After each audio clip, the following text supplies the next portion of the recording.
Fortunately उनने पूछा कि तुमने एजुकेशन कैसे किया, मैंने कहा सर मैंने हिंदी मीडियम। तो कह रहे तुम कैसे अंग्रेजी अखबार में काम करो, I think I can work. तो इस तरह वहाँ नागपुर में बहुत स्टूडेंट्स एक्टिविटीज थी, वी वर वेरी पावरफुल।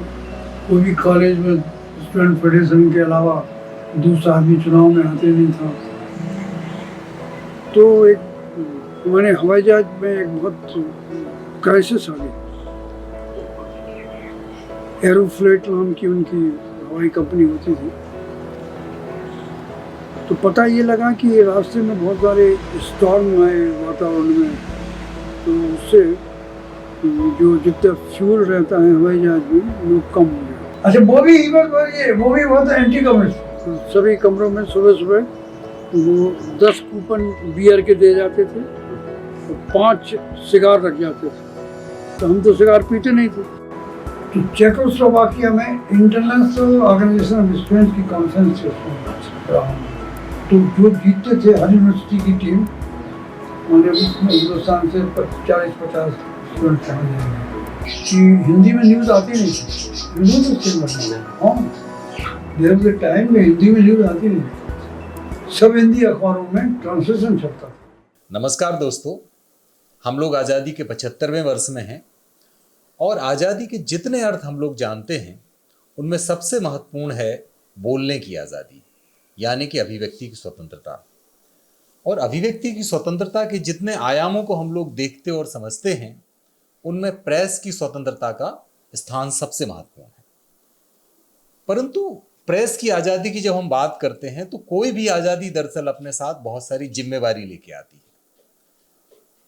लेकिन जब हम अपने आसपास के मीडिया को देखते हैं, अखबारों को देखते हैं, पत्रकारों को देखते हैं, तो कोई बहुत खुशी हमको नहीं होती है।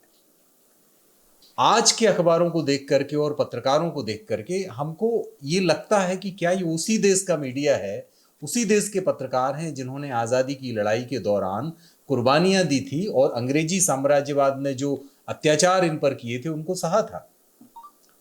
आज हम देखते हैं कि न केवल अभिव्यक्ति की आज़ादी खतरे में है, बल्कि ये जो खतरा है इससे निपटने की कोई योजना, इससे निपटने का कोई प्रतिरोध भी, संगठित प्रतिरोध नजर नहीं आता है। सिर्फ इतना ही नहीं, आज जिस तरह से खबरें पेश की जाती हैं, चाहे वो इलेक्ट्रॉनिक मीडिया हो या प्रिंट मीडिया हो, उसमें सनसनी दिखती है, उसमें सत्ता को खुश करने के तरीके दिखते हैं, सत्ता को खुश रखने के जरिए दिखते हैं, और कोई व्यापक अध्ययन और शोध वहां नजर नहीं आता ताकि खबरों को प्रामाणिकता के साथ पेश किया जाए और लोगों का विश्वास प्रेस में, मीडिया में और समाचारों में बना रहे। जब मीडिया और पत्रकारों के सामने विश्वसनीयता का इतना गहरा संकट है, तब खुशी की बात यह है कि हमारे पास एक चेहरा ऐसा भी है जो भरोसा देता है, और वो चेहरा वरिष्ठ पत्रकार और अद्भुत मानवतावादी श्री लज्जाशंकर हरदेनिया का है। पत्रकारिता का उनका जो सफर है वो 70 साल से अधिक का है, और इन 70 सालों में बहुत बातें होती हैं 70 सालों की हमारे देश में, लेकिन ये जो हरदेनिया जी के 70 साल की पत्रकारिता है, ये मूल्यों की और तथ्यपरक पत्रकारिता की के 70 साल है। तो इस दौरान हरदेनिया जी ने ना केवल उन लोगों का, उन प्रवृत्तियों का, उन फैसलों का विरोध किया है जिनके खिलाफ वो थे या जिनके मूल्यों से वे सहमत नहीं थे, बल्कि हरदेनिया जी ने अपने जीवन में अनेक बार उन लोगों का भी विरोध किया है जिनकी राजनीति से, जिनके मूल्यों से उनकी सहमति थी। ये एक पत्रकार के तौर पर उनको स्थापित करती है, महत्वपूर्ण और बड़ा बनाती है। असहमति का साहस उनमें कूट कूट करके भरा हुआ है, ये हम लोग जानते हैं। तो गाडरवारा से निकलते हैं, अपनी आरंभिक पढ़ाई वहाँ आसपास करते हैं, वहाँ से निकल के नागपुर जाते हैं। नागपुर में उस समय नागपुर, आप समझिए कि आज़ादी के तुरंत बाद का नागपुर वामपंथी राजनीति का, अम्बेडकरवादी राजनीति का और बहुत सारी प्रतिगामी राजनीति का भी एक केंद्रीय शहर देश भर में था। हरदेनिया जी का जुड़ाव वामपंथी राजनीति के साथ होता है, वे ऑल इंडिया स्टूडेंट फेडरेशन के मेंबर बनते हैं और समाज को बदलने की, समाज को आगे ले जाने की, इस दुनिया को और खूबसूरत और बेहतर बनाने की बातें उनके अंदर उस राजनीति से, उस संगठन से निकल के आती हैं। मध्य प्रदेश की राजधानी बनने का समय था, भोपाल एक उभरता हुआ शहर था और इस शहर को ऐसे लोगों की जरूरत थी जो शहर के आकार लेने में उसके मूल्यों को सजोने में अपना योगदान दे। हरदेनिया जी इस प्रक्रिया में शामिल होते हैं और शहर के तमाम सारे बड़े महत्वपूर्ण लोगों के साथ जो इस शहर की तासीर को बना रहे थे, चाहे वो खान शाकिर अली खान हो या प्रोफेसर अक्षय कुमार जैन हो, और भी तमाम सारे लोग उनके साथ मिलते हैं, उनके साथ जुड़ते हैं और इस शहर की पत्रकारिता को एक नया आयाम देते हैं। जीवन भर उन्होंने पत्रकारिता के जिन मूल्यों की रचना की है, जिस तरह से तथ्यपरक मूल्यपरक पत्रकारिता की है, वो हम सब लोगों के सामने मिसाल है, इस देश के पत्रकारों के सामने मिसाल है। आज हम लोग बहुत स्वागत करते हैं और हरदेनिया जी के प्रति आभारी भी हैं कि उन्होंने इस वीडियो में जिसमें जावेद भाई उनके साथ चर्चा कर रहे हैं, अपने जीवन के अनछुए पहलुओं के बारे में बात की है। आप की प्रतिक्रिया का हम लोग हमेशा ही इंतजार करते हैं, उसका स्वागत रहेगा।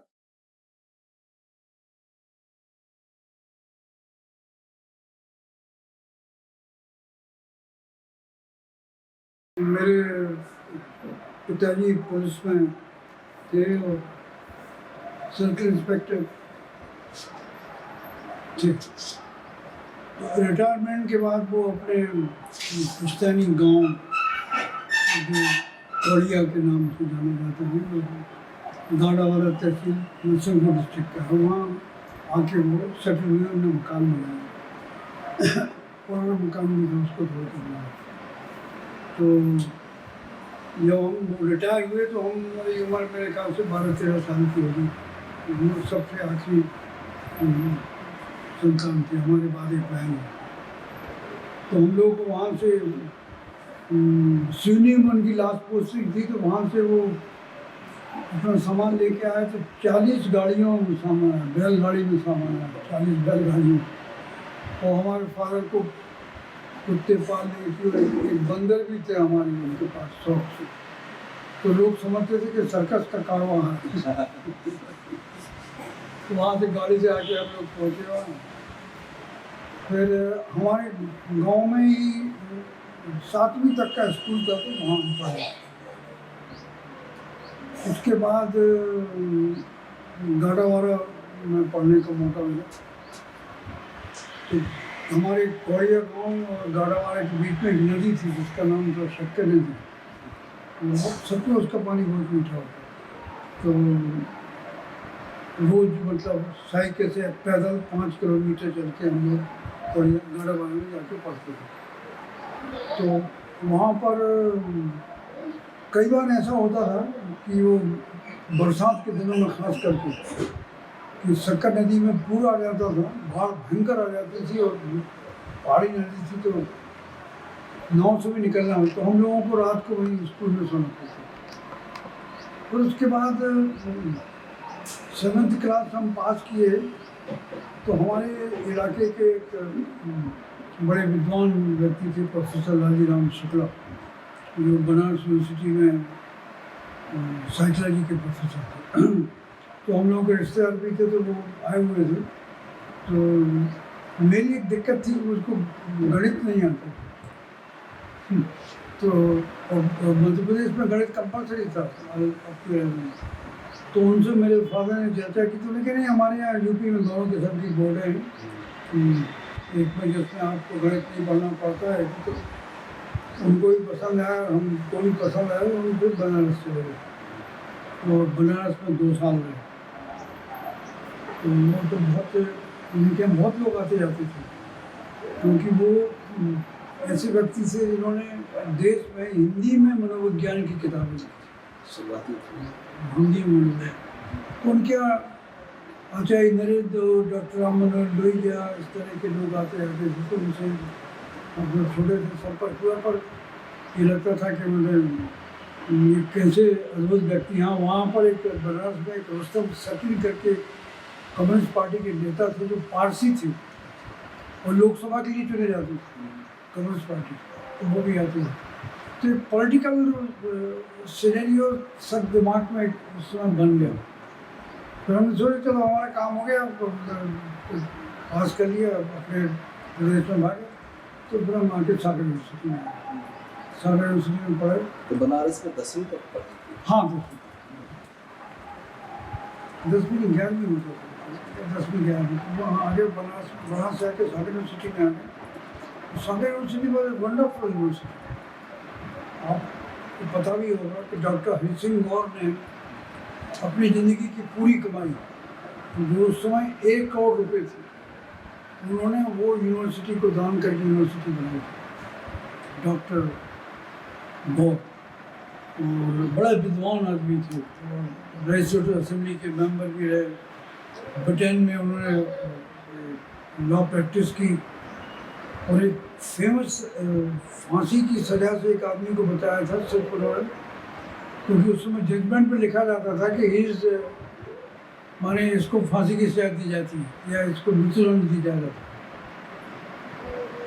तो उन्होंने पॉइंट आउट किया कि साहब मृत्युदंड दिया गया, और ये मृत्युदंड एग्जीक्यूट कैसे हुआ नहीं लिखा था आपने।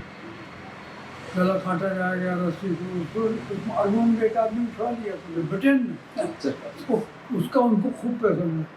तो यूनिवर्सिटी थी, और उन्होंने दुनिया भर के देश भर के एक से एक प्रोफेसर्स को उन्होंने अपॉइंट करवाया था। तो और बड़ा आनंद था, मतलब हमारे जो प्रोफेसर थे एहसान मल्होत्रा, जो बाद में शिमला इंस्टीट्यूट के चीफ बने, वो हर हफ्ते एक दिन सारे स्टूडेंट्स को लाइब्रेरी ले जाते थे और कंपलसरी लोगों को किताबें पढ़वाते थे जो लीजिए, और फिर पूछते थे कि आपने क्या किताब। तो जो किताबें पढ़ने की आदत उन्होंने हम लोगों को डाली, वो जिंदगी भर उससे काम आई। वहाँ पर अंग्रेजी के बहुत अच्छे प्रोफेसर, फिलोसफी के बहुत अच्छे प्रोफेसर, पॉलिटिकल साइंस के बहुत अच्छे प्रोफेसर, और सबसे बड़ी बात ये थी कि सभी विचारधारा के प्रोफेसर। जैसे हमारे पॉलिटिकल साइंस के प्रोफेसर थे, तो हम लोग उस समय हमारे लाइब्रेरी में कार्ल मार्क्स को भी पढ़ने लगे थे, इंटर के विद्यार्थी रहते। तो एक दिन उनसे पूछा कि आपने कार्ल मार्क्स पढ़ा है?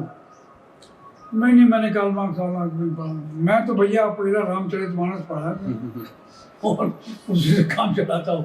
तो आपने क्यों नहीं पढ़ा? कह लेंगे मुझे बताया गया कि कार्ल मार्क्स ने बहुत लॉजिकल लिखा है, और तो मुझे डर लगता है कहीं उनको पढ़ के उनमें मार्क्सवादी न बन जाऊँ मार्क्सवादी। तो वहाँ बहुत बढ़िया आंदोलन था। फिर भी मैंने वहाँ के प्रोफेसर बोलते थे कि जब क्लास में बैठते हैं तो लगता है कि स्टूडेंट के बीच में बैठे हैं, और जब बाहर निकलता हो तो ऐसे लगते हैं कि चरवाहों की गैदरिंग क्योंकि वहाँ सब बुंदेलखंडी भाषा में बात करते थे जो सागर के लोग। तो आई लेफ्ट सागर, फिर हम चले गए नागपुर। तो वहाँ के वाइस चांसलर इतने माने केयर करते थे बच्चों की कि पता नहीं उनको मुझसे उनकी पहचान हो गई थी, क्योंकि हम लोग आंदोलन में शामिल होने लगे थे। हम शिव कुमार श्रीवास्तव नहीं सागर। तो वाइस चांसलर की नज़र में भी आ गए थे। उनने किसी को पूछा, वो खुद क्लास लेते थे, हर एक क्लास में महीने में एक बार जाते थे। तो मैं नहीं देखा, तो उन्होंने कहा क्यों? कह लगे वो तो सब छोड़ के चले गए ना। तो कभी वो नागपुर आए, उन्होंने कहा आप नागपुर में कहाँ पढ़ते हैं? तो उन्होंने कहा हिस्लप कॉलेज। तो नागपुर आए हुए तो स्टेशन के रिटायरिंग में ठहरे थे, तो उन्होंने हिस्लप कॉलेज के प्रिंसिपल डॉक्टर मोजेस को फ़ोन किया कि आपके यहाँ मेरा नाम बताया कि student ask him to meet at the railway station retiring. तो हम घबराए क्या हुए? तो उन्होंने बोला तुम क्यों गए भोपाल, नागपुर क्यों गए सागर छोड़ के? तुम तो अच्छे डिबेट में बोलते थे, करते थे। उन्होंने सब ऐसे ही चले गए। नहीं यू कम बैक, चलो मेरे साथ अभी। मैं नहीं साहब तो हम नहीं आएंगे, सागर कहीं पढ़ेंगे नागपुर। तो नागपुर में आ गया, वहाँ तो स्टूडेंट फेडरेशन का बड़ा दबदबा था। एक ही था उस CPM CPI था। तो हम अपने भर्ती हो गए स्टूडेंट फेडरेशन। तो वहाँ यूनिवर्सिटी यूनियन मैंने जितनी यूनिवर्सिटी के एफिलिएटेड कॉलेज थे ना, तो सब में वोटिंग होती थी, यवतमाल, अमरावती। तो उन लोगों ने तय किया स्टूडेंट फेडरेशन में बनर्जी करके हमारे प्रमुख नेता, उन्होंने कहा तुम हिंदी साहित्य समिति का चुनाव लड़ो। मैंने कहा मैंने जानता नहीं क्या? नहीं, एक आध डिबेट कॉम्पिटिशन हुआ तो उन्होंने मुझे सुना, तो हम लड़ लिए और जीत गए। और हमने हराया कि उसको डॉक्टर ब्रजभूषण आदर्श जो PhD कर रहे थे, और अपने शशांक के जो हैं उनके पिताजी थे, तो उनको आया। अब इसके बाद उसका उद्घाटन कैसे हो? तो चूँकि तो सुझाव हुआ कि यशपाल जी को, यशपाल जी को निमंत्रण दिया, तैयार हो गया हमें। उनसे जुड़े दो बहुत इंसिडेंट बढ़िया हैं। तो हमारे यहाँ वाइस चांसलर थे गुजराल जी, तो उस समय यशपाल जी भी वहीं पे थे। हैं? यशपाल नहीं, जी यशपाल जी लखनऊ। अच्छा हाँ, उनसे कांटेक्ट किया, अच्छा। फोन से उन्होंने कंसेंट दी। हमारे प्रोफेसर जो है बैठे हुए हैं सुखदेव तिवारी, उन्होंने कांटेक्ट किया। तो उन्होंने बोला भी कि यार तुम कम्युनिस्टों को बुला रहे हो। तो उन्होंने कहा क्या हुआ, लोगों ने बोला हमारे यूनियन ने कि कम्युनिस्टों क्या वो बहुत बड़े लेखक। तो हम वाइस चांसलर थे हमारे कुंजीलाल जी दवे, वो वाइस चांसलर भी थे और स्पीकर भी थे। तो उनको इनवाइट करने गए तो बहुत नाराज हुए, क्या तुमने कम्युनिस्टों को बुला लिया, क्या करना चाहते हो, मुझसे बिना पूछे इतना बड़ा तुमने फैसला ले लिया। हमने कहा सर हमारे संविधान में लिखे ही नहीं कि आपसे हम बात करें। तो नाराज हुए, मैं नहीं आऊँगा, बिल्कुल नहीं आऊँगा, क्या कहेंगे लोग कि यशपाल जी तो बदनाम थे। तो हमने कहा ठीक है बताओ। पर जिस दिन कार्यक्रम हुआ तो कार्यक्रम चालू हो रहा था, तो वहाँ जो यूनिवर्सिटी का कोई एम्प्लॉई या चपरासी आया कि वाइस चांसलर साहब आए। तो हम लोगों को बड़ा आश्चर्य हुआ। तो उनके पास गए तो सर आप चलिए टहल पर बैठे। नहीं, मैं विद्वान वक्ता को सुनने आया हूँ और डाइस में लाउड स्पीकर ठीक से सुनाई नहीं देता है, इसलिए मैं आखिरी पंक्ति में बैठता हूँ। वहाँ बैठ के सुना था। फिर यशपाल जी जब आए तो कहने लगे मेरे तो मैंने आपकी अमृतवाणी सुन के मैं तो गदगद हो गया, और इस विश्वविद्यालय में आपकी चरण रज पड़ी थी, विश्वविद्यालय भी पवित्र हो गया। एक तो वहाँ गाली दे रहे थे, दूसरी तरफ फिर क्या लगे आप मेरे घर भोजन करने पधारेंगे। तो कह रहे भाई ये लड़कों से पूछ लो, पता नहीं लोगों क्या कहते हैं। हमने सब वाइस चांसलर साहब बोल रहे हैं, भैया दूसरा तो उन्होंने सब तुम लोग भी आ जाना, सब बंदर लोग। तो खाना ना खिलाया सब कुछ। एक और बड़ा इंसिडेंट हुआ, डीपी मिश्रा जी वहाँ रहते थे और he was not able, Nehru ji के खिलाफ भाषण देने के बाद कांग्रेस से निकाल दिया गया था। तो उनके पास हम बहुत जाते थे। मैंने उनको बताया, मैंने उनको चूँकि हम उनके एक लड़के के साथ पढ़ते थे तो उनको हम भी कक्का जी बोलते थे। कक्का जी यशपाल आ रहे हैं। अच्छा यशपाल आ रहे हैं, बहुत बड़ी बात। कहाँ ठहरा रहे हो? सब किसी होटल में ठहरा? नहीं मेरे घर ठहरा। अच्छा तो वो तो आपको उनसे बात करना पड़ेगी, पता नहीं उनका क्या मिजाज। लगा फोन, नंबर था ही। यशपाल जी मैं द्वारका प्रसाद मिश्र बोल रहे हैं। तो बोला अरे तुम तो यार घनघोर इनकम एंटी कम्युनिस्ट हो। तो कह लगे हूँ, आज भी हूँ, आगे भी रहूँगा, पर तुम आप मेरे घर ठहरो। तो उन्होंने कहा भाई प्लेजर। उन्होंने अपने लड़कियों को भेज दिया स्टेशन लेके, उनको लेके अपने घर पर ठहराया। और वहाँ कम्युनिस्ट पार्टी की लोग स्टूडेंट फेडरेशन के नेता भी बहुत नाराज हो गए कि तुमने कहाँ ठहरा दिया डीपी मिश्रा। मैं क्या करता साहब, यशपाल जी इज एक्सेप्टेड।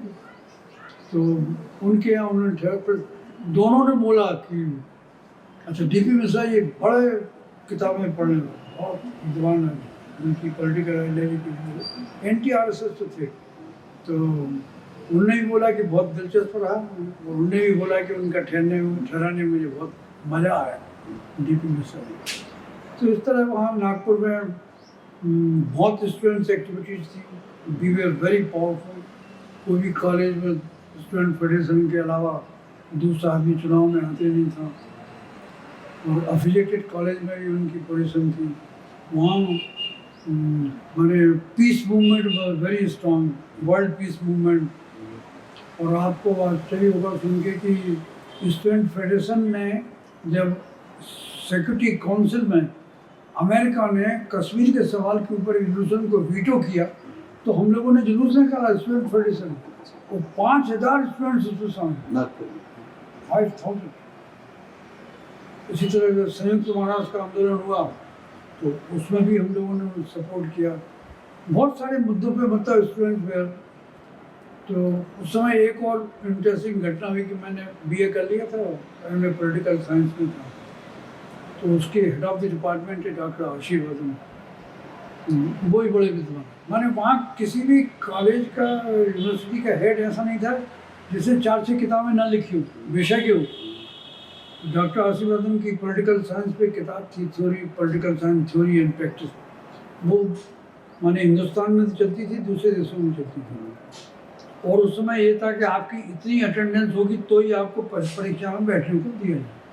तो हमारी 75% नहीं हुई, तो डॉक्टर आशीर्वाद ने हमको रिटेन कर दिया कि कॉन्टिन्यू। मालूम नहीं था एमए में ये रूल है। तो ठीक है, फुर्सत है तो हम यूनिवर्सिटी लाइब्रेरी में बैठे रहते थे। तो कई बार आके वो भी रोज आते थे, गौर से देखते थे। 8-10 दिन बाद मेरे पास आए, क्या पढ़ रहे हो? साहब जाट बनना था, ड्रामा पढ़ रहे। तो कुछ समझ में आ जाएगा, जाट बनना था तो बहुत कठिन लिखते। नहीं, सब नहीं आता तो डिक्शनरी से कंसल्ट कर लीजिए। फिर उसके बाद do you want to appear in the examination? सब आपने रिटेन कर दिया है। तो फिर आए एक दिन और चले गए। फिर कहा कि तुम बैठना चाहते हो? मैंने कहा सर कैसे बैठ सकते हैं, हम तो 1 महीना बचा है परीक्षा। नहीं, वो मेकअप योर माइंड। मैंने कहा पता नहीं क्या हो गया इनको। तो मैंने कहा सर बैठ जाएंगे फीस। तो मैंने कहा फीस के पैसे भी नहीं, घर से बुलाना पड़े। मैं आई विल डिपॉजिट। मैं बैठ पाया। ये बैठ गया। कहते मैंने कहा साहब इतना तो समय है ही नहीं, पढ़ाएंगे कैसे? कहने लगा तो मेरी डॉटर भी तुम्हारी क्लास में हो ना, यू नो। मैंने कहा तुम दोनों को मैं ट्यूटर कर दूँगा।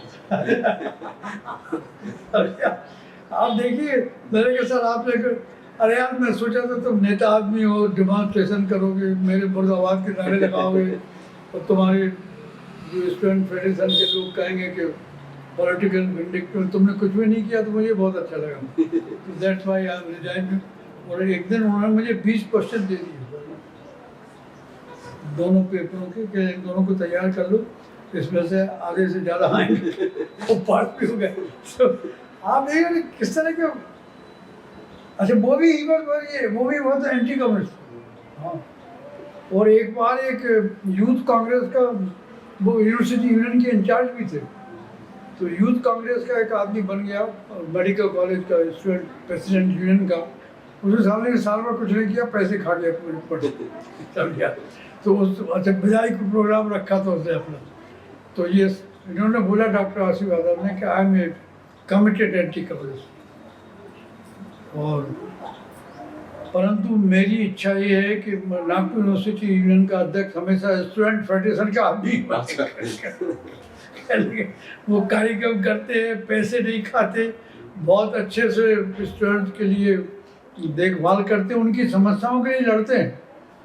ये तो यूथ कांग्रेस वाला, ये तो कह लगे ऐसे तो पूरा कवर डायस पर से बोल दिया। तो हमारे एक कुंजी लाल जी तो भी anti communist, DP Mishra anti communist, doctor Asif Yadav anti communist, पर कितने लिबरल भी। तो इस तरह नागपुर तो वहाँ वर्धन साहब वहाँ पर वो थे नेता कम्युनिस्ट पार्टी के।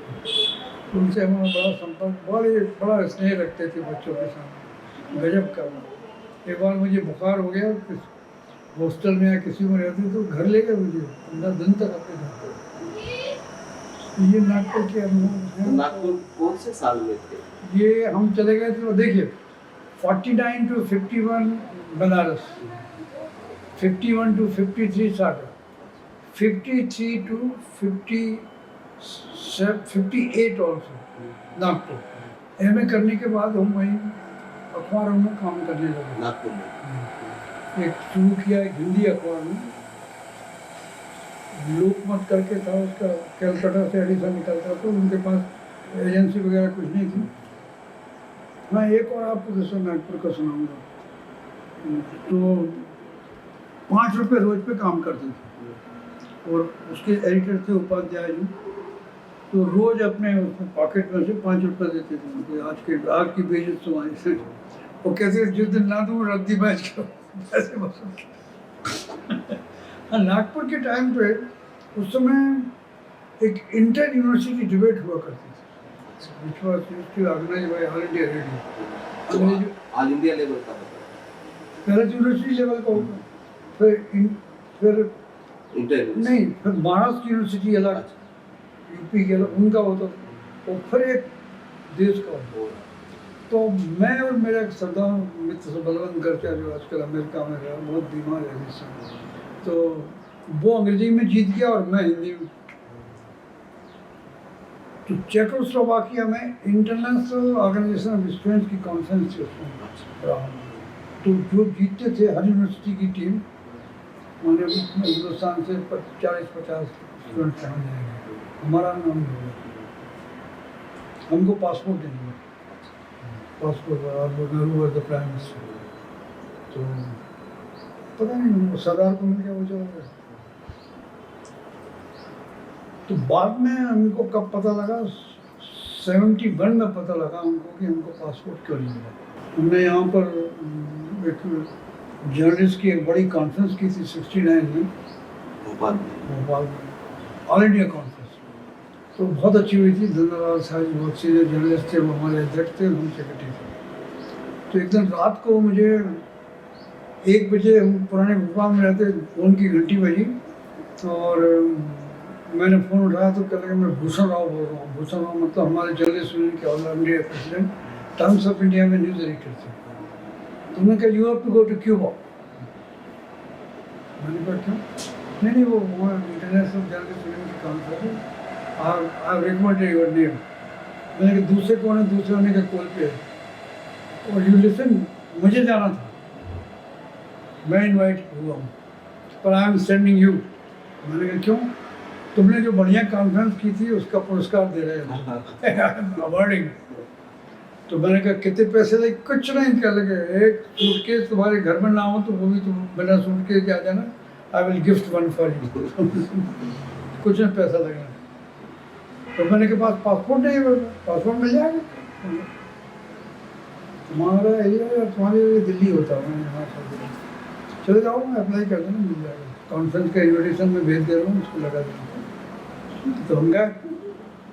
तो मुझे शक था कि साला कहीं जो समय नहीं मिला तो अब क्या कुछ दिक्कत होगी।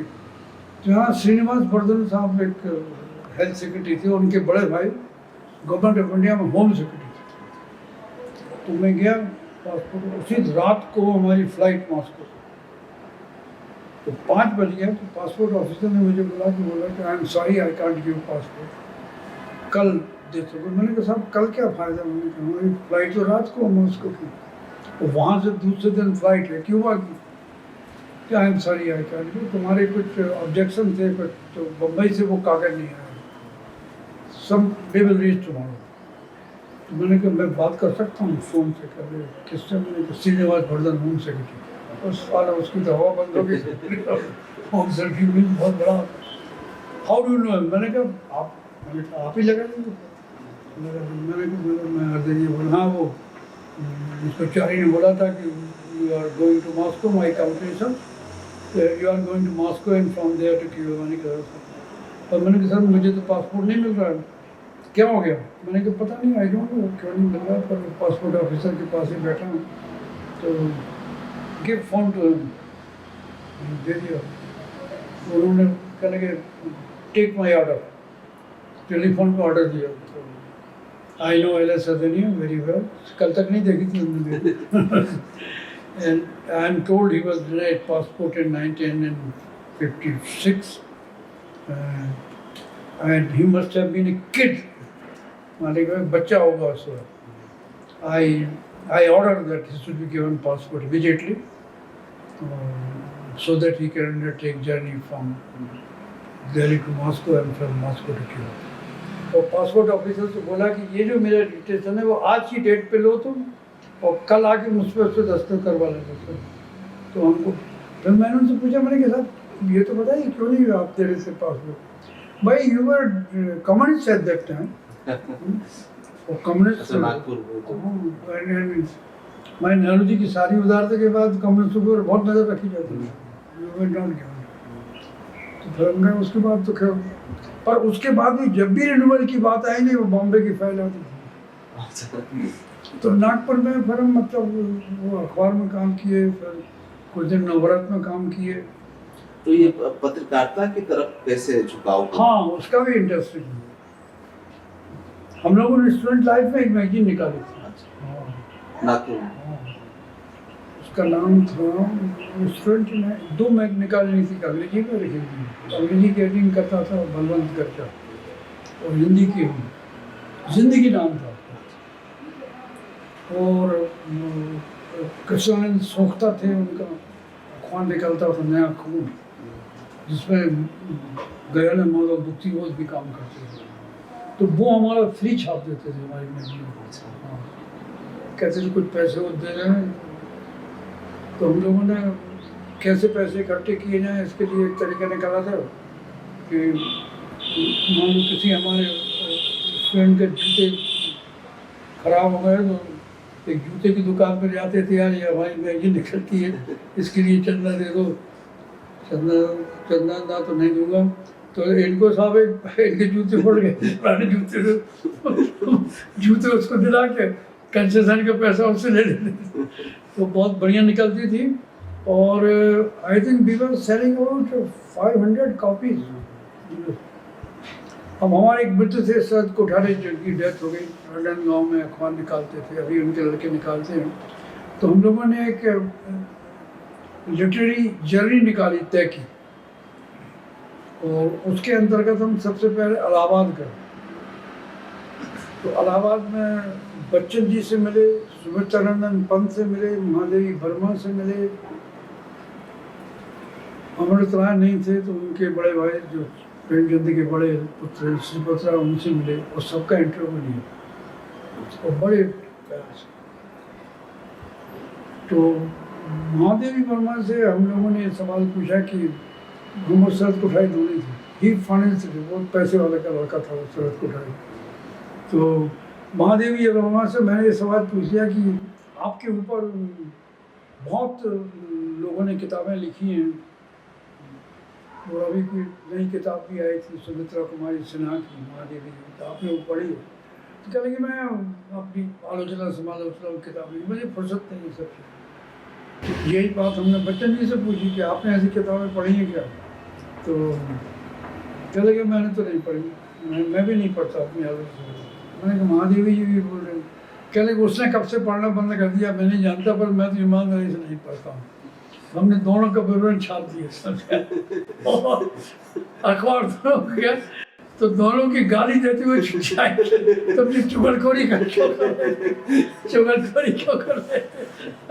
अरे पोस्ट कार्ड, सब लोग पोस्ट कार्ड में चिट्ठियाँ लिखते थे, तो वो बाद में बच्चन जी की चिट्ठी मेरे पास शायद अभी भी होगी, पर महादेवी जी की घूम गई। तो सुमित्रानंद पंत जी से, आप सुमित्रानंद पंत जैसे कि आप जानते हैं प्रकृति के कवि थे और अल्मोड़ा के रहने वाले थे। तो उनके घर पे हम गए, तो उसमें उनके ड्राइंग रूम में मोटे मोटे पर्दे लगे हुए। तो मैंने उनसे सवाल पूछ लिया, मैंने कहा सर आपने पर्दे क्यों लगाए, आपके क्या सूरज से कोई नाराजगी है क्या आपकी? क्या बकवास कर नहीं सर, इतनी अच्छी धूप रहती है। मैंने कहा धूप से बढ़िया सुंदर और क्या चीज़ होती है? मैंने कहा विदेशों में तो लोग धूप के लिए तरसते। तो मुझे उपदेश देने आया, मुझसे बात करने आया, क्या फिर कूल डाउन हो गया, तो बातचीत वगैरह की। तो उन्होंने मुझे हम लोगों के अपना एक बहुत संस्मरण सुनाया। उन्हें कि मेरे घर का नौकर है, मुझे रोज आके बोलता है कि सर मेरा लड़का बिगड़ गया है, मेरा लड़का बिगड़ गया है। मैंने उनसे पूछा कि भाई तेरा लड़का क्या बिगड़ गया है? अरे सर क्या बताऊँ, कुछ तो पता है? कह रहे साहब आपकी नकल कर रहा है, कह रहे कविता लिखता है। कवि मतलब बिगड़ गया। तो कहने के ले आना उसको, कहने ऐसा हम लोगों की बदनामी होती है।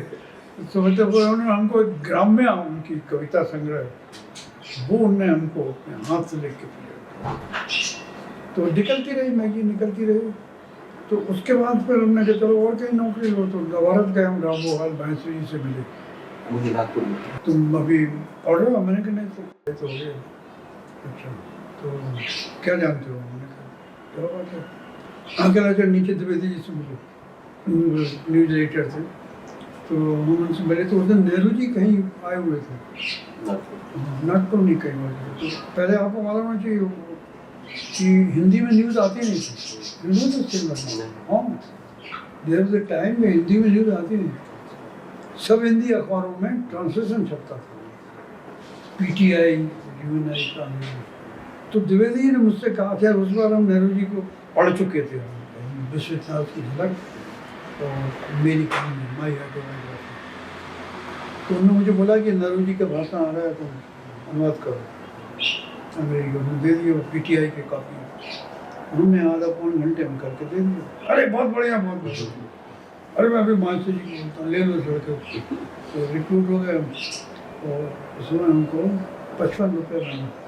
I think quite big number. तो हो गया फाइन। फिर उन्होंने एक दिन मुझे बुलाया कि मुझे बताया कि तुम कम्युनिस्ट हो। मैंने कहा हैं, कैसे काम करोगे? कम्युनिज्म घर पर रख के आएंगे यहाँ और काम करेंगे। चलो ठीक है, बस पर गड़बड़ मत करने का ना। मुझे मालूम कि तुम्हारा फेडरेशन बहुत मजबूत है और इंसानों को सूझी खबरें छापो। तो उनके यहाँ करते रहे ऐसे काम। फिर यहाँ 1-1.5 साल काम किया। उसके बाद भोपाल राजधानी बन गई 56 में। तो हमने सोचा अब यहाँ चलो भागो यहाँ से, क्या नागपुर में काम नहीं चलेगा महाराष्ट्र में। तो हितवाद गए। हितवाद में AD मनी से मिले, अंग्रेजी अखबार। अच्छा, फॉर्चुनेटली उनने पूछा कि तुमने एजुकेशन कैसे किया? मैंने कहा सर मैंने हिंदी मीडियम। तो कह रहे तुम कैसे अंग्रेजी अखबार में काम करोगे? I think I can work. तो राजन साहब को बोल दिया कि तुम जाके वहाँ अपना टेस्ट दे। राजन साहब भी कम्युनिस्ट थे, तो उन्होंने कहा तुमको आता जाता नहीं है, कुछ भी चला तुम तो घुस जाओ। और हमको आता था, ऐसा नहीं था, लिखा हमने। फिर एक दिन AD मनी मैंने फिर मुझे बुलाया, चले उनको ही पता लगा होगा कि हम स्टूडेंट फेडरेशन हैं। तो मैंने कहा है। तो मैंने बोला, मैंने कहा sir but I hope Hitler is not ruling India. मैंने कहा हिटलर का हाथ तो नहीं है देश में। उन्होंने बड़ा बात खल गई, ठीक है यू कंटिन्यू करेगा। फिर उन्होंने हमको यहाँ भेज दिया भोपाल। तो फिर भोपाल में आके इतवार में काम किया, जब से लेके 58 हमारे 60 साल हो गए। भोपाल राजधानी बनने के बाद हमारे यहाँ पर पढ़ रही थी। तो यहाँ पर रहने के लिए भी जगह नहीं मिलती थी। हमारे लोगों के पास मकान भी नहीं थे क्या किराए के लिए। तो हम हितवाद ने पूरी एक होटल के 8 कमरे लेकर रखे थे। भोपाल टाकी जो उसके सामने कैपिटल नाम से, क्या नाम से होटल थी, तो वहाँ 7-8 कमरे थे। उसमें भी लोग आए और भी ऑफिस बिल्डिंग भी बने जितना खर्च होता था। उसके बाद तो होटल के अलावा एक कोई मकान लिया हम लोगों ने वहाँ पुराने शाहजहानाबाद में। उसमें भी 4 कमरे थे और सभी लोग अपनी अपनी फैमिली नहीं लाए थे। हमारी भी शादी हो चुकी थी 57 में, दिसंबर के महीने। हम भी अपनी फैमिली नहीं लाए। तो उस मकान में रहे और मकान का नाम लिखा था वी लिव, हम रहते हैं। तो वहाँ ऐसे सब लोग रहते थे। उसके बाद फिर हमने सोचा चलो वाइफ को भी ले आए। तो हम लेकर आए और ये शैली है ना, इसके नाना जी का एक मकान था नाथुराम सक्सेना। हाँ शैली विजय। तो उसमें रहे हम, हिंदू महासभा के बड़े लीडर थे। और उनने हम लोगों को हमको 2 कमरे दिए 40 रुपये में। बिजली नहीं, सिर्फ कमरे का। हाँ सिर्फ कमरे का 40 रुपये तो बहुत महंगा देना पड़ा जाए। तो और 1 तारीख को सुबह सुबह किराया लेने आ जाते थे। हम बोलते थे कि भैया तो रात को 30 तारीख की रात को थोड़ी तनख्वाह मिलती। तो वहाँ रहे एक आदमी ने, नहीं एक आदमी 3 महीने रहे। फिर 12 माइल में हम लोगों का ऑफिस था अखबार का। तो वहाँ पर एक मकान सादिक मियाँ करके थे, तो जिनका खुद का मकान था और जिनके मकान के आसपास 4 मकान और थे। तो हम 2 हितवाद के लोगों ने लिया। एक गोपाल स्वामी थे, उन्होंने अच्छा था मकान। मैंने 2-3 कमरे थे और बहुत मोटी मोटी दीवारें थी और आंगन था। तो उनने भी 40 रुपये में हम लोग, वो BHEL में काम करते थे खुद सादिक में। अच्छे आदमी थे, बहुत बढ़िया आदमी थे। कभी मतलब ना हो तो मान जाते, ठीक है एग्रीमेंट दे देना।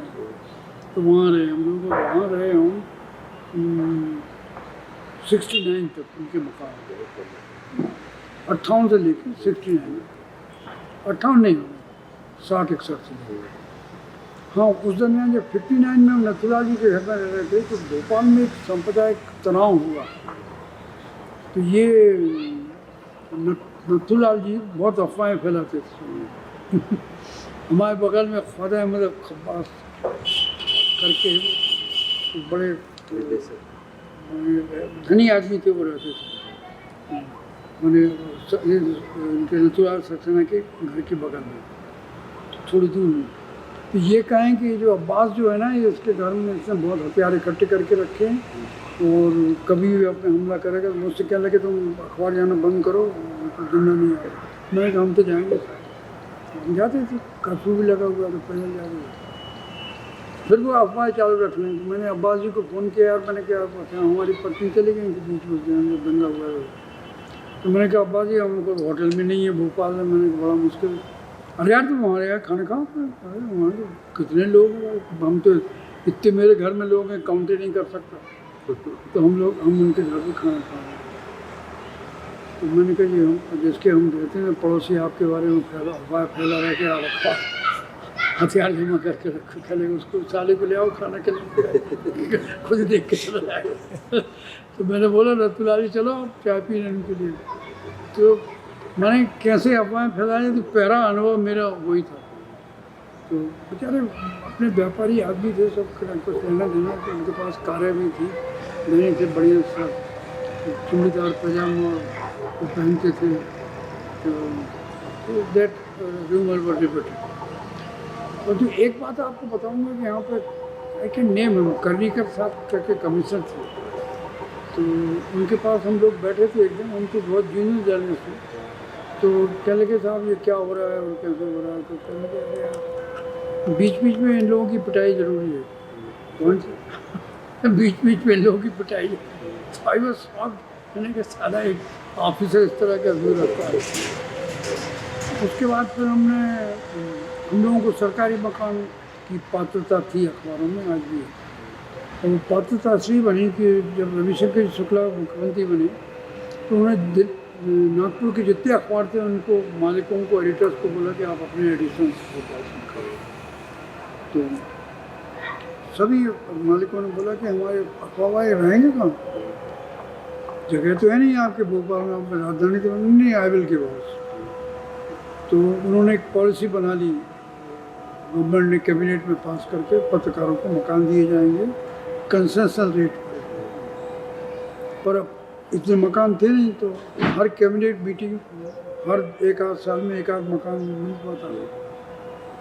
तो 69 में हमारे एक बड़े सीनियर मित्र थे, उनको मकान वो अलाट हुआ 12 महल का।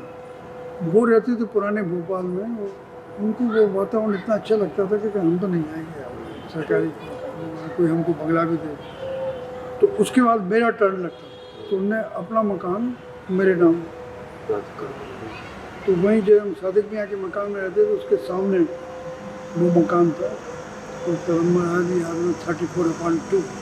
तो वो भी बढ़िया लग्जूरियस मकान है, ठंडा, खूब बड़ी बड़ी दीवारें, बड़े बड़े और आंगन। तो वहाँ हम लोग रहे सन 80 तक। उस समय भोपाल में बहुत मकान बन गए। तो अब और हमारा हितवाद आ गया यहाँ पर, जो बड़ी बिल्डिंग है ना, ये रंग महल टॉकीज के बगल में विजयचंद्र शुक्ला ने वहाँ बनाया। तो हम सोचा कि हम भी इसी मोहल्ले में आ जाएँ। तो वीरेंद्र कुमार जी सकलेचा उस समय चीफ मिनिस्टर थे, तो हम उनके पास गए। हमने कहा सर हमको एक कोई मकान हमको चाहिए नए भोपाल में। कहले कहाँ चाहिए? मैंने कहा 45 बंगले में। नहीं तो सवाल नहीं उठता, मैं तो तुमको मकान दूंगा नहीं, तुमको तुम्हारा अखबार हमारे खिलाफ लिखता है, तुम लोग सब हमारे खिलाफ लिखते हो, मैं मकान नहीं दूँगा। ठीक है सर। हम जब भी जाते थे एप्लीकेशन छोड़े जाते थे उनको। मैंने कह दिया नहीं यार तुम अर्दिनिया जी तुम मैंने मेरे घर में आके रह जाओ, पर मैं आपको मकान नहीं दिया। 80 का चुनाव हुआ तो लोकसभा में कांग्रेस हार गए, जीत गए, इंदिरा जी वापस आ गई। तो इनकी गवर्नमेंट डिसमिस हुई, तो सकलेचा जी को हटा के पटवा जी को मुख्यमंत्री बनाया। तो एक दिन पटवा जी का मेरे पास, ये भी बहुत बड़ी इंटरेस्टिंग स्टोरी, पटवा जी का फ़ोन आया कि यार मैं तुम्हारी वो सीएम के सेक्रेटरीट में तुम्हारी कल चिट्ठियाँ देख रहा हूँ, मकान चाहिए आपको? फिर कहाँ चाहिए? तो मैंने कहा साहब 45 बंगले में चाहिए हमको, तो और कहीं नहीं चाहिए, हमारा दफ्तर पास में। उन्होंने कहा वो तुम होम मिनिस्टर से मिलो। मैंने कहा ठीक। तो धारकर की थी इंदौर के होम मिनिस्टर, उनका खुद फ़ोन आ गया, चले आप आ जाइए, मैंने गाड़ी भेजिए। वहाँ पर हम गए तो के.एस. शर्मा जो बाद में चीफ सेक्रेटरी बने, एडिशनल होम सेक्रेटरी थे, वो बैठे हुए थे। धारकर जी ने बोला कि हरदेवी जी को मकान लेना है, तो मुख्यमंत्री चाहते हैं, बार बार कहें मुख्यमंत्री चाहते हैं, मुख्यमंत्री चाहते हैं। उन्होंने कहा सर वो 45 बंगले में तो कोई मकान नहीं खाली। भाई जो भी हो कर ले, कोई यदि कोई कमज़ोर आदमी रहता है उसको उसका सामान फेंकवाओ कर मकान इनको देना है। नहीं सर वहाँ कोई कमज़ोर आदमी नहीं रहता, सब सेक्रेटरी रैंक के लोग रहते हैं, और MLAs हैं, एक मंत्री भी रहते हैं। अच्छा तो और क्या हो सकता है? कह लगे सर मैं एक नोट बना देता हूँ। कह लगे बनाओ। तो उन्होंने नोट बनाया है कि मेरा नाम लिखा, पत्रकार है वगैरह, इनको 45 बंगले में एक बंगला चाहिए, अभी खाली नहीं है, पर निकट भविष्य में जब भी खाली हो और यदि किसी मंत्री महोदय के लिए उसकी ज़रूरत नहीं है तो सर्वोच्च प्राथमिकता पर इनको आवंटित किया जाए। एक कॉपी हमको दे दी है। उसके बाद प्रेसिडेंट रूल हो गया, पटवा जी की सरकार चली गई, तो खैर आदेश तो हो गया था। तो हम कमिश्नर साहब के पास गए, तो उन्होंने कहा तुम ऐसा करना, अगले हफ्ते हमारी मीटिंग होती है मकान अलाटमेंट की, उस समय आ जाना, तो हम उनको आदेश दे देंगे। कौल साहब कमिश्नर थे। तो जिस दिन मुझे उन्होंने बुलाया था उस दिन सुबह भोपाल में प्रकाश चंद्र सेठी आए हुए थे, मंत्री हो गए थे, और उनका भी बड़ा अजीब किस्सा है कि मैंने आखिरी दिन तक चुनाव चालू होने के आखिरी दिन तक वो ऑर्गेनाइजेशन कांग्रेस के नेता थे। इंदिरा जी ने उनको सीट दी लड़ने के लिए और तुरंत मंत्री बनाए। तो लोगों ने पूछा ये कैसे हुआ? मैंने कहा साहब वो अगली पार्टी में, उस पार्टी में उनके स्पाई थे इंदिरा जी, इसलिए उनको मिल गया। तो हम गए, तो कौल साहब बोलते यार तुम्हारा मकान तो ऑर्डर तो कैंसिल हो गया। मैंने क्यों? चले आप जाना। अरे मैंने कहा मैं समझ नहीं आता हूँ क्या हो गया। मैंने कहा सब 11 बजे स्ट्रेटेजी की प्रेस कॉन्फ्रेंस थी वहाँ पर राजभवन में, तो क्या हुआ? मैंने कहा मैंने एक सवाल पूछा था। कह रहे क्या सवाल था? मैंने कहा साहब आर.एन. नागू जो थे ना, मैंने कहा वो गवर्नर के एडवाइज़र बन गए हैं, तो उनके बारे में सवाल था। कहले क्या सवाल था? मैंने कहा सवाल बहुत खतरनाक था। मैंने कहा पर मन में आ गया तो पूछ लिया। क्या सवाल था? मैंने पूछा सेठी जी से कि सेठी जी ये जो आदमी जमानत पे हो वो गवर्नर के एडवाइज़र कैसे बन सकता है? तो कहले कौन है? तो सभी लोगों ने बोला आपके बगल में बैठे नागू साहब, वो किसी एक लकड़ी चोरी के मामले में जब रिटायर हो गए थे तब से बेल पे थे। तो उन जो एडवाइज़र की हैसियत से उनके पास होम भी थी, तो क्योंकि कमिश्नर के पास मेरी फाइल जाना थी इसलिए उनके दस्तखत जरूरी थे, क्योंकि पटवा जी के तो थे पर नए इनके भी जरूरी थे। तो इनने अरे उसने तो मेरा अपमान कर रहा है, इसका कैंसिल करो। सारा सब लोग भूल गए होंगे मेरी जमानत इसलिए याद दिला। तो मैंने कहा ऐसा सवाल पूछा तो वो तुम्हारा कैंसिल हो गया। तो उसके लिए चीफ सेक्रेटरी BK दुबे थे, तो मैंने बोला मैंने कहा सर क्या हुआ? मजाक किया था। कह लगे यार 4 सवाल पूछ लो, क्या बगड़ा लो एक साथ दोनों काम। अच्छा फिर भी अगेन कहूँगा कि कैसे बढ़िया लोग होते थे, बहुत नाराज हमसे, बाद में सबको बोलने देख लूँगा इसको। एक दिन उनके दफ्तर से फ़ोन आया, गोखले उनके पिए थे कि वो साहब तुमको याद कर रहे हैं। मैंने कहा तो मुझे याद कर रहे हैं? तो कहने का तो कल उन्हें 4 बजे का तुमको समझ लिया। तो हम फिर 2-3 लोगों को लेके गए, मैंने क्या पता था कमरे में बंद करके मारे अपने को। तो मंत्रालय गए, ओ गोखले वो आदेश लाए सालों को टिका दो, तो ऐसे गाड़ी देके बात करते सभी इन सालों को टिका दो। तुमने एक बार मुझे बताया था कि तुम्हारे पिताजी पुलिस में थे, तो तुमको इतनी इज्जत भी नहीं है पुलिस वालों की क्या? मेरी सारी उर्दू तुमने नंगा कर दिया मुझे पहले। तुमको क्या पड़ी थी, कौन सा किसी तक काट रहा था तुमको? मैंने कहा सर सॉरी, मैंने कहा मेरी सॉरी, ले जाओ कह ले। हाँ, मेरा कैंसिल करके इनने उसको गुफरान को आउट कर दिया ये मकान, and he was member of parliament तुरंत। तो मैं घर आया, वहीं पर 12 मिनट मेरी वाइफ ने बोला कि गुफरान की वाइफ का फ़ोन आया था तुम्हारी। गुफरान मैरिड हिंदू पर्सन, कश्मीरी थी, तो उनका फ़ोन आया तो उन्होंने बोला कि मेरे को मुझे भैया कहती थी, क्योंकि उनकी मदर जो थी वो सीनियर थी टीचर में शायद स्कूल में, मेरी वाइफ से सीनियर थी। कह रहे कि मेरे नाम नागू साहब ने फ़ोन किया है कि मकान दे रहे हैं, मैं उस मकान में नहीं रहूँगी जिस पे आपका कब्जा होना था। तो मैंने कहा यार तुम बोल रही हो कि गुफरान जी से पूछ लिया? अरे गुफरान को थोड़ी रहना है मकान में, मुझे रहना है, वो तो दिल्ली में रहता है। उन्हें तो लिख के भेज दिया, I will not take this. तो फिर हमने इसमें आ गए उन्हें लगे तो मैंने दो महीने की जद्दोजहद हुई इस मकान में। इस मकान को एक बार अर्जुन से ने भी कैंसिल किया, वो भी प्रेस कॉन्फ्रेंस, वो भी बहुत मज़ेदार प्रेस कॉन्फ्रेंस। तो बाद में उमा भारती ने भी कैंसिल किया, 3 बार कैंसिल हुआ। तो अर्जुन सिंह ने यहाँ बहुत बोली है, क्या नाम से, जमीली केरवा वगैरह, और खूब उनके खिलाफ लिखा जाता था कि पैसे इकट्ठे किए, ये भ्रष्टाचार। तो सभी लोग लिखते हैं, हम लोग भी लिखते हैं। तो प्रेस कॉन्फ्रेंस बहुत जंगी प्रेस कॉन्फ्रेंस, घर में खाना लंच।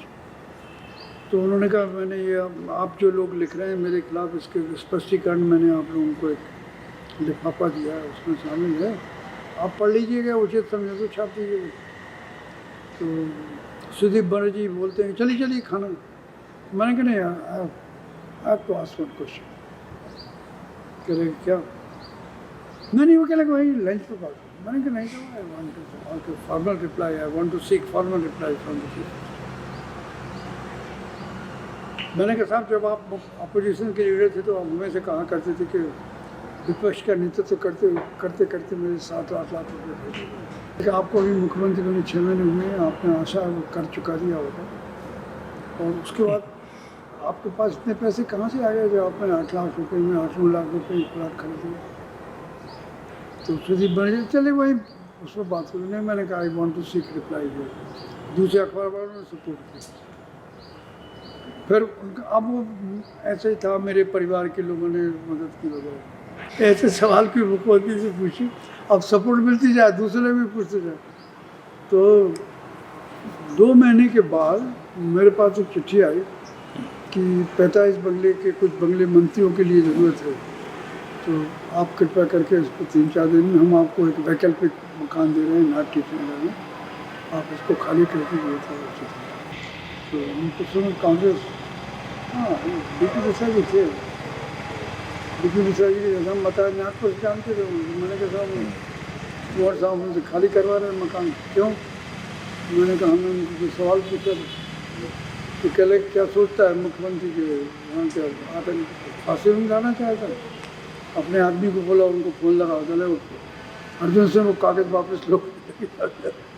तो उन्हें फिर ले लिया वापस। तो जब से हम जब उमा भारती आई तो उमा भारती ने आते से जो 10-5 आदेश जारी किए होंगे या करवाए गए होंगे उनसे, उनमें मेरे पास भी था कि 3 दिन के अंदर आप खाली करो, अदरवाइज। अच्छा वो भी कारण वही प्रेस कॉन्फ्रेंस। प्रेस कॉन्फ्रेंस में हम उनसे भयंकर सवाल पूछते थे। एक उनके बारे में एक किसी आरएसएस के आदमी ने चिट्ठी जारी की थी उमा भारती के नाम, खुला पत्र, मुख्यमंत्री बनने के पहले। तो उसमें बड़े उनको आरोप लगाए थे। तो मैंने कहा ये पत्र आपने पढ़ा है? कह रहे कि हाँ मेरे पास है। मैंने इस पर जो मुद्दे हुए उसके आप जवाब देंगे? कह रहे कोई ज़रूरी, मैं आपको मुद्दे उसने लगाया, जवाब उसको दूँगा। मैंने कहा पर ये तो उसने हम लोगों को ही सबको भेजा ना पत्र। हम लोग मॉस्को गए और मॉस्को से हमको क्यूबा जाना था। वो अंतर्राष्ट्रीय इंटरनेशनल जर्नलिस्ट कॉन्फ्रेंस थी, फिडेल कैस्ट्रो ने होस्ट की थी। कौन से साल में? ये 73 मैंने बहुत उस समय भेदभाव बहुत था। कोल्ड वार में। माने कई देशों से ऊपर उड़ने की परमिशन नहीं रहती थी, तो समुद्र से ऊपरे ऊपरे जाना था। तो क्यूबा जब थोड़ी देर बचा तो एक हमारे हवाई जहाज में एक बहुत क्राइसिस आ गई। एरोफ्लेट नाम की उनकी हवाई कंपनी होती थी, तो पता ये लगा कि रास्ते में बहुत सारे स्टॉर्म आए वातावरण में, तो उससे जो जितना फ्यूल रहता है हवाई जहाज में वो कम हो गया, और ऐसा लगा कि यदि रिफ्यूलिंग नहीं की गई तो पूरी पॉसिबिलिटी है कि हवाई जहाज समुद्र में गिर जाएगा। अब वहाँ कुछ था ही नहीं और कोई आपको उतरने भी नहीं दे रहा। तो हमारे हवाई जहाज में जो प्रावधा जो वहाँ का सबसे बड़ा खान था, उसके चीफ एडिटर थे। तो उसके चीफ एडिटर जो है माने कम्युनिस्ट पार्टी के बड़े महत्वपूर्ण नेता से। तो पायलट ने उनको बुलाया अपने कॉकपिट में और बोला कि हमको बरमूडा पर उतरना है। तो बरमूडा इज एन आइलैंड समुद्र के बीच में है, जहाँ पर ब्रिटेन और अमेरिका का शासन है। तो वहाँ पर एटॉमिक वेपन्स स्टॉक पाइल्स रखे हुए हैं। तो वो वहाँ के लोगों ने कहा कि हम नहीं उतरेंगे, क्योंकि तुम्हारे हवाई में भी इतने विस्फोटक पदार्थ बैठे हुए जर्नलिस्ट को बोला, so many explosives are sitting in I will not. अब बड़ा मुश्किल हो गया। अब उनका जो पायलट का जो रिक्वेस्ट थी वो टर्न डाउन हो गई। तो उन्होंने प्रावधा के एडिटर को बोला कि अब तो ये तो पॉलिटिकल क्वेश्चन हो गया है। तो उन्होंने ब्रेजनेव को कांटेक्ट किया, जो वहाँ के सबसे बड़े नेता थे, secretary general of party and president साहब। तो उन्होंने ब्रिटेन के प्राइम मिनिस्टर और अमेरिका के प्रेसिडेंट से बात की। तो उन्होंने कहा ठीक है, बता दिया कि मर्सी लैंडिंग हो जाएगी। उतर गए हम लोग। अब उसके बाद साले वो वहाँ के लोग आए, कहने कि जिनके पास कैमरे हैं ये हैं वो सब हमको दे दो। बरमूडा में उतर। बरमूडा में थे, तो ले गए भैया वो सब। अब वहाँ पानी ख़त्म हो गया हवाई जहाज, पीने का पानी, खाना ख़त्म हो गया, अरे कुछ भी नहीं दे रहे, हम कुछ भी नहीं देंगे, हमारे पास है नहीं, हम कहाँ जाएंगे। 8 घंटे खड़े। अब वो साले उतरने दिए, अब टेक ऑफ ना करने दिए हम नहीं करने देंगे टेक ऑफ। फिर वो कांटेक्ट हुआ, किसी मुश्किल से उन्होंने टेक ऑफ करने दिया और हम लोग पहुँचे हवाना में। तो खिड़की से हमें देख रहा कि एयरपोर्ट पर हज़ारों लोग खड़े हैं। अच्छा, पायलट इतना गंभीर के इस दरमियान उसने किसी से कुछ भी नहीं बोला। क्या हो गया है, कहाँ उतरे हैं, ये सब तो हमको बाद में पता लगा। ये बस सो गंभीर आदमी के अपने क्राइसिस से निपट रहा था और किसी।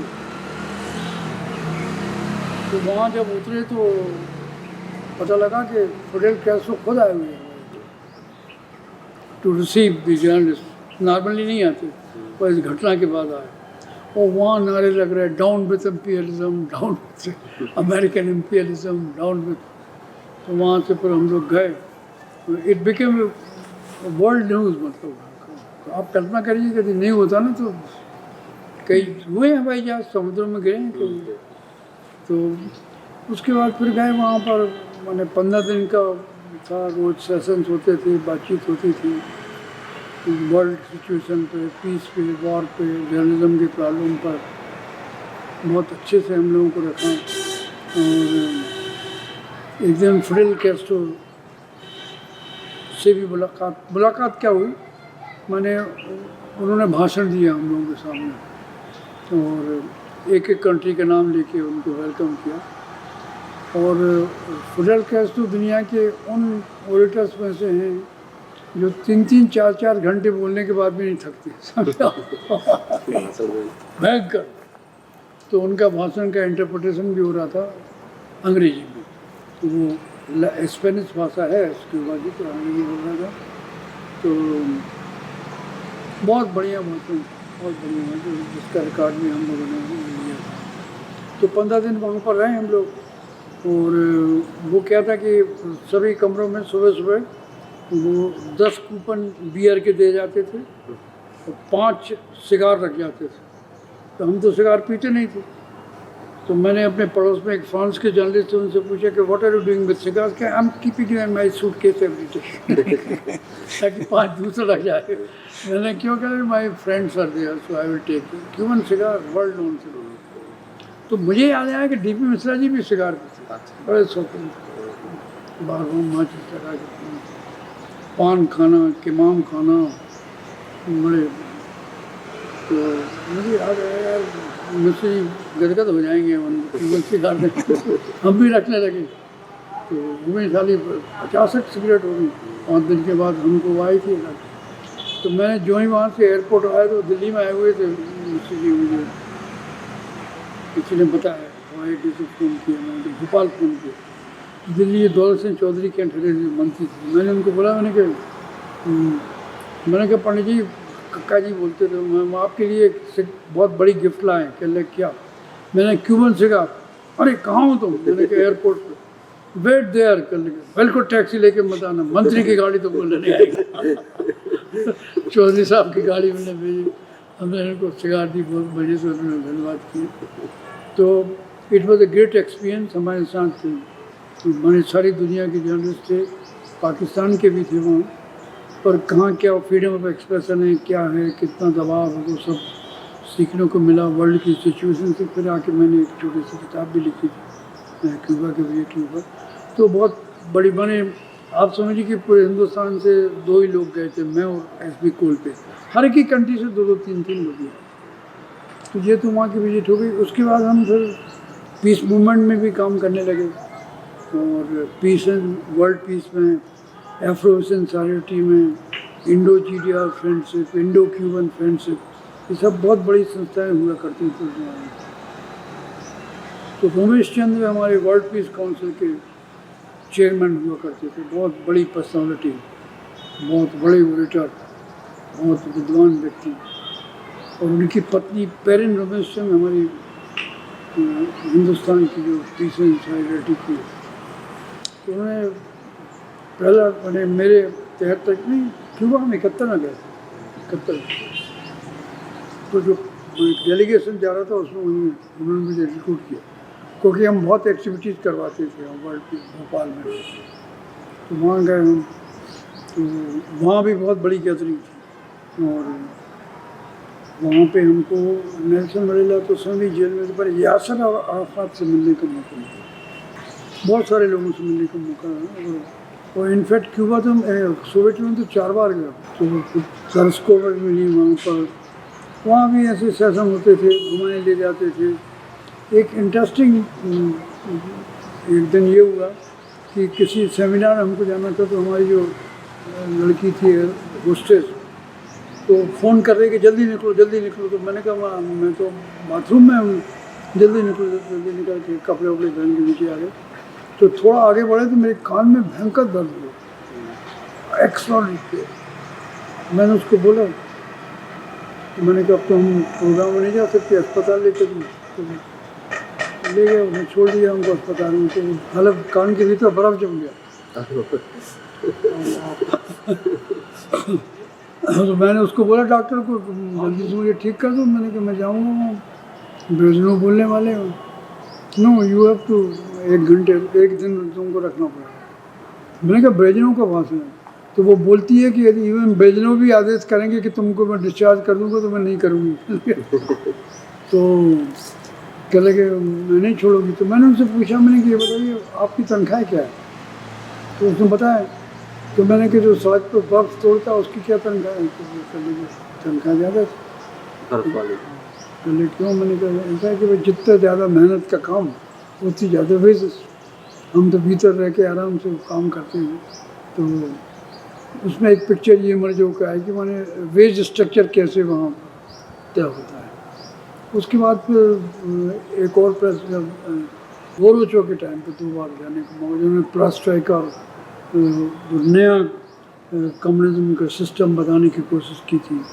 और जो वहाँ पे पीस और कोऑपरेटिव मूवमेंट उन्होंने चालू किया। और इवन पहले क्या था कि आपको यदि जूता आपका टूट जाए तो आपको सारा सुधारने को नहीं मिलेगा, जैसे अपन तो यहाँ पड़ोस में सुधरवा लें, तो ये सब फैसिलिटीज उन्होंने, तो उसमें 2 बार उसकी सामने ब्रेस्टवाइक एंड ग्लासनोस्ट में 2 बार जाने को मौका मिला। But by that time I felt कि गड़बड़ हो गया, माने थिंग्स आर नॉट गुड। जब दूसरी बार गया था, तीसरी बार तो ये हो गया था कि बहुत ही लोग आपके पीछे दौड़ रहे हैं, डॉलर डॉलर डॉलर डॉलर, लोग आपसे पीछे, अमेरिकन एक्सप्रेस सिगरेट है कि आपके पास, उन्हें बाजार में, रेड स्क्वायर में, डिसिप्लिन बिकम रूल्स। रेस्टोरेंट था जो 12 बजे रात को खुलता था, तो हम जब लेनिनग्राड में गए थे तो वहाँ भी जाके बैठे थे। तो जब बंद होने का टाइम आया 4 बजे सुबह, तो एक वहाँ पर एक नेवी का शिप आया, तो उसके कैडेट्स आए और 4 बजे सुबह उनसे कहने लगे कि तुम हमको ड्रिंक दो। उसने कहा बनने का टाइम हो गया, मैं नहीं दूँ। तो उसने वैसे ही तोड़ फोड़ की जैसे यूथ कांग्रेस के वर्कर करते थे। तो उसके बाद तो I felt things are not very happy. बातचीत करने से ही पता लगा, और फिर वो तो कोलेप्स हो गया। पर that time peace movement was a very big movement. Atomic energy ख़त्म, एटॉमिक बॉम्ब्स ख़त्म हो, वेपन्स ख़त्म हो, बहुत सारे लोगों से मिलने का मौका मिला। तर्स्को वाज वन, वहाँ के बड़े बड़े लीडर्स से प्रावदा जाने का मौका मिला। कई हमारी रेडियो और वहाँ के टीवी में रिकॉर्डिंग भी हुई। पर एक चीज़ जो सबसे अखरती थी हमको कि यदि वहाँ के किसी अखबार के माने न्यूज़ स्टैंड में जाते थे तो वहाँ पूछते थे कि आपके पास क्या अमेरिका का अखबार है? नहीं, हमारे पास नहीं। इंडिया का कोई है? हमारे पास। इंडिया का कौन सा है? News communist party. तो माने जो उनको जो चेंजेस लाना थी सोवियत सिस्टम में, जब पूरा वर्ल्ड खुल गया है, टीवी आ गया है, वहाँ के लोगों के पास बाहर विदेश जाने की उनको परमिशन नहीं थी, जाना है तो वियतनाम जाओ या क्यूबा जाओ। तो जो जैसे कैपिटलिस्ट वर्ल्ड ने मार्क्सवाद से सीखा, वैसे मार्क्सवाद को भी कुछ रूरल डेमोक्रेसी है अमेरिका की, ब्रिटेन की, वहाँ से कुछ सीखा।